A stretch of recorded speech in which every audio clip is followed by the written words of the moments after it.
Você está ouvindo o podcast O Caminho do Corretor Consciente, um bate-papo em áudio baseado no livro de Rafael Oliveira.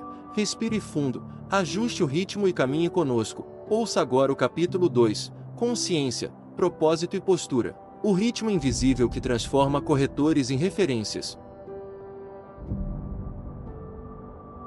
Imagina só, triplicar o faturamento em 7 meses.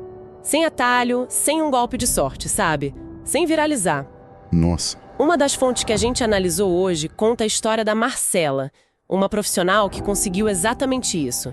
E a arma secreta dela foi o poder do que parece banal, do repetitivo. Hoje a gente vai mergulhar fundo na mentalidade por trás de resultados assim, explorando um material que defende uma ideia muito poderosa. Qual? A de que o sucesso duradouro não é construído em picos de motivação, sabe? Mas sim no ritmo invisível da disciplina, da constância e do foco. E o que eu acho fascinante nesse material é que ele subverte completamente a nossa ideia sobre essas palavras, né? Totalmente. Disciplina soa como prisão, constância, parece tédio, e foco soa como limitação. O autor argumenta o exato oposto. Exato. Então, acho que a nossa missão aqui é desconstruir esses conceitos e entender a estrutura que ele propõe. Vamos analisar esses 3 pilares, não como obrigações, mas como ferramentas. Ferramentas para quê exatamente? Para construir não só uma carreira de sucesso, mas também uma vida com mais paz e clareza. Certo. Vamos começar por essa primeira provocação, então. A da disciplina.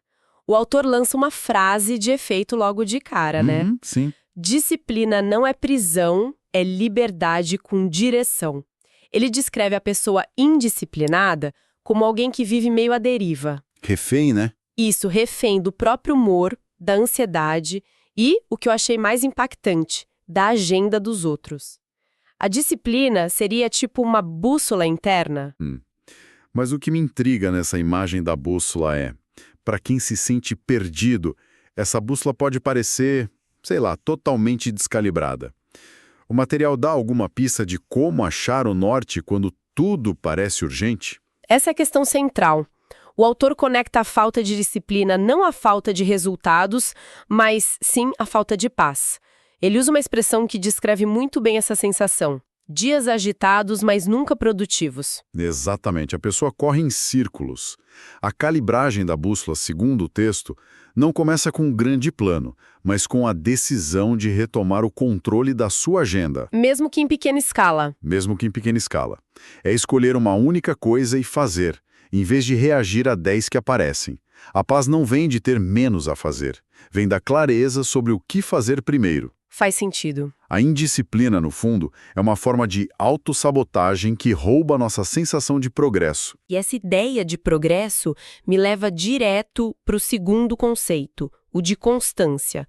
O autor diz que ela não é produto do entusiasmo, mas da maturidade. Sim, essa parte é ótima. E aqui ele faz uma inversão que, nossa, me fez parar para pensar. O profissional comum trabalha quando está animado.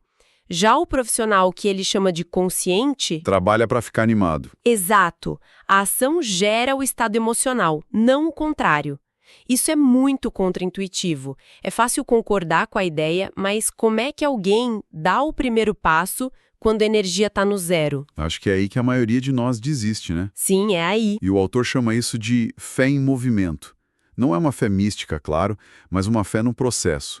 É a confiança de que a ação, por menor que seja, cria momentum. O embalo, né? Isso.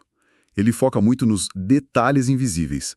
Aquela ligação que você não quer fazer, a planilha que precisa revisar, os 15 minutos de estudo num dia exaustivo. Coisa sem glamour nenhum. Nenhum.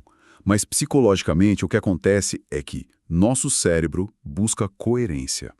Quando você age como uma pessoa disciplinada, mesmo sem vontade, seu cérebro começa a reajustar sua autoimagem. Para eu sou uma pessoa que cumpre o que se propõe a fazer. Isso, e essa pequena mudança de identidade é o que alimenta a aproximação. É um ciclo que se autossustenta, mas que exige um empurrão inicial baseado na decisão, não na emoção. É como construir o primeiro tijolo quando você ainda não vê a casa. Entendi. Então a disciplina nos dá a direção e a constância nos mantém no caminho mesmo sem vontade. Mas num mundo com 1000 distrações, como saber se a gente está no caminho certo? Boa pergunta. É totalmente possível ser muito disciplinado e constante na direção errada. Suponho que seja aqui que a ideia de foco se torna crucial. Precisamente. O foco é apresentado não como uma viseira que limita a visão, mas como um laser que concentra a sua energia. É a tal da inteligência estratégica. A habilidade de dizer não. Isso, de escolher aonde não atuar para ser excelente onde realmente importa. E é aqui que entra a história do Caio, o corretor que o texto usa como exemplo. Sim, é a história do Caio. Ele era um corretor que atendia todo tipo de cliente, e aí um dia ele decidiu focar exclusivamente em imóveis de alto padrão. Uma decisão difícil. E o texto é bem honesto sobre o processo dele. Diz que ele sentiu um medo real de perder oportunidades, de ver agendas esvaziar. Mas, vamos ser sinceras, dizer não para dinheiro na mesa, mesmo que pouco, nossa, dá um medo danado. Com certeza. Como o texto aborda essa barreira psicológica. Porque é isso que impede a maioria de se especializar, né? Sim. O texto descreve isso como uma troca. Caio trocou a ansiedade de correr atrás de muitas oportunidades pequenas Pela clareza de buscar poucas e grandes. Exato. No início, essa troca gera um vácuo, um desconforto, mas o que ele ganhou foi tempo e energia para se aprofundar no nicho dele. Ele passou a entender as dores, os desejos, a linguagem dos clientes de alto padrão de um jeito que antes era impossível. E o resultado veio. Veio. Em 6 meses, ele fechou negócios maiores que o ano anterior inteiro. A conclusão do autor é forte. Foco não limitou Caio, multiplicou Caio. Ele parou de ser um generalista mediano e virou um especialista indispensável. E essa lógica de nicho não se aplica só para corretores, imagino.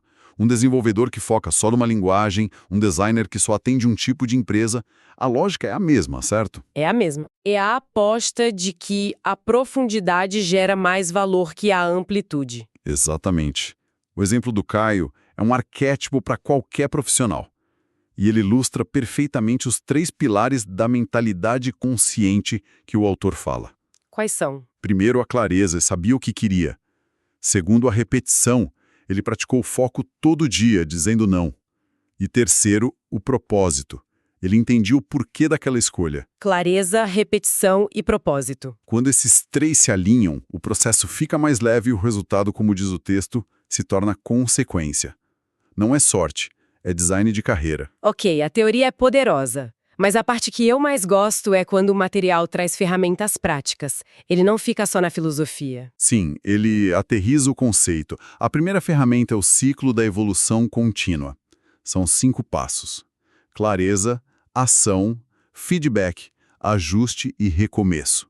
Parece simples, mas há ênfase na ideia de repetição com consciência. E a beleza desse ciclo está em como ele lida com a nossa maior barreira, o perfeccionismo. A paralisia, né? Exato. A maioria das pessoas fica paralisada no planejamento, querendo o plano perfeito antes de dar o primeiro passo. Esse ciclo diz: comece com o que você tem, haja, veja o que acontece, ajuste e vá de novo. Ele normaliza o erro. Isso, ele normaliza o erro e o ajuste como partes essenciais do processo, não como falhas. É uma mentalidade de startup aplicada à carreira. Mas aqui eu vejo um risco. Esse ciclo de ajuste e recomeço não pode virar uma desculpa para paralisia por análise, onde a pessoa fica ajustando o plano para sempre e nunca ganha tração de verdade? É um risco real, sim. E o antídoto está na própria estrutura do ciclo. A etapa de ação é inegociável. Ah, entendi. O ajuste só vem depois da ação e do feedback que ela gera. Não é para ajustar o plano no papel, é para ajustar a rota com base no terreno real que você acabou de percorrer. O ciclo força a ação. Ele força a ação como motor do aprendizado. Você não descobre o caminho pensando, você descobre caminhando. Faz todo sentido. A outra ferramenta é ainda mais concreta. Uma rotina matinal de 20 minutos. E ela é bem específica, né? 2 minutos respirando, 3 para visualizar o dia ideal, 10 para planejar 3 prioridades e 5 para movimentar o corpo. A frase de efeito é: quem domina amanhã, domina o dia. Parece simples, né? Parece, talvez até simplista demais. O que há de tão estratégico nisso? A estratégia está na sequência e no conteúdo. Os primeiros 5 minutos, com respiração e visualização, não são sobre produtividade. São sobre o quê? Regulação emocional. Você acalma o sistema nervoso antes de começar a pensar. Os 10 minutos seguintes são o cérebro da operação. E aqui tem um detalhe crucial. As 3 prioridades. Exato.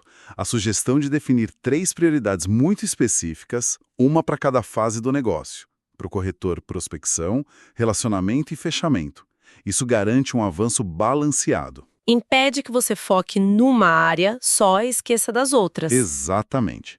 Evita que você passe o dia inteiro só apagando incêndios e negligenciando o que alimenta o futuro. É uma pequena gestão diária que impede grandes crises. E isso nos traz de volta à história da Marcela, que eu mencionei no início. O texto diz que ela não era mais extrovertida nem a mais técnica. Mas decidiu ser a mais constante. Isso. As ações dela eram quase robóticas. 8h30, revisar contatos. 17 horas, fazer follow-up. Estudar 15 minutos. Todo santo dia. E o resultado? Triplicou o faturamento. Ela é a personificação dessa rotina, desse ciclo. Exatamente. Se Caio é o arquétipo do foco estratégico, a Marcela é o arquétipo do poder do processo disciplinado. São 2 caminhos que levam a resultados extraordinários. Um é sobre escolher a guerra certa. E o outro é sobre vencer a guerra que você escolheu através da consistência diária. O ponto-chave do texto é que nenhum dos 2 nasceu com uma habilidade especial. Eles construíram um sistema. E essa é a mensagem mais otimista do material, eu acho. Sem dúvida. Essa capacidade pode ser desenvolvida. E para ajudar nesse desenvolvimento, o capítulo termina com um desafio prático, a prática da semana. É um plano de 21 dias para implementar essa rotina matinal. Ou redes sociais. E tem um pequeno ritual noturno que eu achei interessante. Escrever a frase, hoje eu dei um passo na direção do profissional que quero ser. É um reforço psicológico, né? É quase como assinar um contrato diário consigo mesma. É. Ao escrever, você solidifica a memória da sua pequena vitória diária. Isso combate aquela sensação de que o dia passou e você não fez nada relevante. E ao longo de semanas, essa prática de reconhecimento constrói a autoconfiança que você precisa para manter a disciplina nos dias difíceis. Então, para amarrar tudo, o que essa análise nos mostra é um reenquadramento total de ideias que a gente achava que conhecia. A disciplina se revela como liberdade, porque te tira da prisão das reações. A constância como maturidade, a compreensão de que grandes resultados são a soma de pequenos esforços, e o foco como uma ferramenta de multiplicação, não de subtração. Isso. No fim, como diz a reflexão final do texto, não é sobre heroísmo, mas sobre a entrega diária de quem aparece com propósito. Exato. A filosofia por trás de tudo isso é que a constância não constrói apenas uma carreira. Ela constrói credibilidade, autoridade e, o mais importante, paz interior. A disciplina te livra da ansiedade do acaso. Sim, você para de torcer para o dia ser bom e passa a construir um bom dia, intencionalmente. O autor encerra com uma frase quase poética que, para mim, resume a essência de tudo. Qual? Constância é a forma mais bonita de fé. É a fé num processo, a fé de que o plantio diário, mesmo que cansativo e sem resultado imediato, inevitavelmente levará à colheita. E isso nos deixa com um pensamento final. O texto foca muito no que essas práticas constroem externamente. Carreira, reputação, resultados financeiros. Sim, mas pensando nas histórias da Marcela e do Caio, e na ideia de que a indisciplina rouba a paz, qual paisagem interna é construída quando alguém escolhe esse caminho? Boa pergunta. Se 7 meses de constância podem triplicar um faturamento, o que esses mesmos 7 meses de constância inabalável presenteiam a uma pessoa, para além do que aparece no extrato bancário? Você ouviu mais um episódio do podcast O Caminho do Corretor Consciente. Que essa mensagem te acompanhe na prática, no atendimento e na vida. Até o próximo capítulo.